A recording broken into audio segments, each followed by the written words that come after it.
மகாபெரிவா திருவடிகளே சரணம். இன்றைக்கி என்ன பார்க்க போகிறோம் அப்படின்னா, நல்லவர்கள் செய்யாததை நாளும் கோலும் செய்யும் அப்படின்னு சொல்லுவாங்க. இன்றைக்கி நம்ம நாளும் கோலும் பார்க்க போகிறதில்ல, திதியும் நட்சத்திரத்தையும் பார்க்க போகிறோம். எல்லாருக்குமே பஞ்சாங்கம் படிக்கிற வழக்கம் இருக்குமான்னு கேட்டால் இருக்காது. முன்னாடி காலத்துலலாம் வருடப்பிறப்பு பிறந்துச்சு அப்படின்னாலே எல்லார் வீட்லேயும் பஞ்சாங்கம் படிப்பாங்க. அதே மாதிரி ஒவ்வொரு மாதம் பிறக்கும் போதும் பஞ்சாங்கம் படிப்பாங்க. பஞ்சாங்கம் இருந்தாலே கடவுள் இருக்கார் அப்படின்னு சொல்லுவாங்க. பஞ்சாங்கத்தை கடவுளுக்கு சமமாக கருதின மரபு தான் நம்மளுடைய தமிழ் மரபு.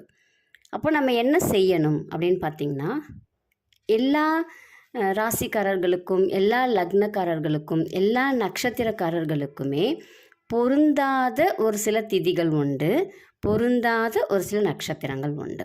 யாருக்குமே பொருந்தாதுன்னு சொல்லக்கூடியது. அப்போ அதை மட்டும் நம்ம விலக்கிட்டு நம்மளுடைய நல்ல காரியங்களை நம்ம செஞ்சோம் அப்படின்னா கண்டிப்பாக நம்மளால் ஜெயிக்க முடியும். ஒரு சிலது நம்ம தெரிஞ்சுக்கணும். இப்போ நம்ம எல்லாருமே ராகு காலம் பார்ப்போம், யமகண்டம் பார்ப்போம், குளிகை நேரம் பார்ப்போம். முடிஞ்ச வரைக்கும் நம்ம தற்காத்துக்கிறதுக்கு முயற்சிகள் எடுக்கிறோம் இல்லைங்களா? அதே தான் இன்றைக்கி நம்ம பார்க்க போகிறது. எந்தெந்த திதிகளை நம்ம விலக்கிடணும், வளர்ப்பிறையாக இருந்தாலும் சரி, தேய்பிறையாக இருந்தாலும் சரி. ஏன்னா ஒரு சில தவறான கூற்றுகள் வழக்கத்தில் இருக்குது. அமாவாசை நிறைஞ்ச, அதுவும் அமாவாசைன்னு சொல்லுவாங்க. நிறைஞ்ச அமாவாசையில் செய் அப்படின்னு சொல்லுவாங்க. அமாவாசைங்கிறதே ஒரு இருளான நாள். ஒரு இருளான நாளில் நம்ம நல்ல காரியம் செய்யலாமா? இருளான நாளில் என்ன செய்வாங்க யோசிச்சு பாருங்க. போர், சண்டை, இதுக்கெல்லாம் உகந்த நாள் அமாவாசை. நல்ல காரியங்களுக்கு உகந்த நாள் அமாவாசை கிடையாது. ஆனால் அது எப்படியோ அந்த ஒரு கூற்று வந்துடுச்சு. இப்போது இன்றைக்கி எந்தெந்த திதிகளெல்லாம் பொதுவாக எல்லாரும் விளக்கணும், எந்தெந்த நட்சத்திரங்களை விளக்கணும் நல்ல காரியங்கள் செய்வதற்கு, சுப காரியங்கள் செய்வதற்கு அப்படிங்கிறதான் பார்க்க போகிறோம். வளர்ப்பிறையாக இருந்தாலும் சரி, தேய்பிறையாக இருந்தாலும் சரி. முதல் திதின்னு பார்த்தீங்க அப்படின்னா பிரதமை. பிரதமையில் நம்ம நல்ல காரியங்கள் செய்யக்கூடாது. சதுர்த்தி, அஷ்டமி, நவமி, ஏகாதசி, சதுர்தசி, பௌர்ணமி, அமாவாசை, இது எல்லாத்துலேயுமே நம்ம என்ன பண்ணக்கூடாது அப்படின்னாக்கா நல்ல காரியங்கள் செய்யக்கூடாது, சுப காரியங்கள் செய்யக்கூடாது.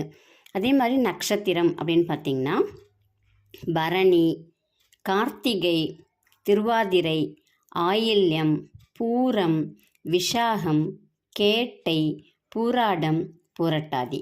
இந்த நட்சத்திரங்களில் சுபகாரியங்களை விளக்கிறது எல்லாருக்குமே உகந்தது. ஒரு சிலருக்கு வேணால் ஒத்து வரலாம், ஆனால் எல்லாருக்கும் உகந்தது அல்ல. அப்படிங்கிறதுனால தான் இந்த நட்சத்திரங்களையும் இந்த திதிகளையும் விளக்க சொல்லி கொடுக்குறாங்க.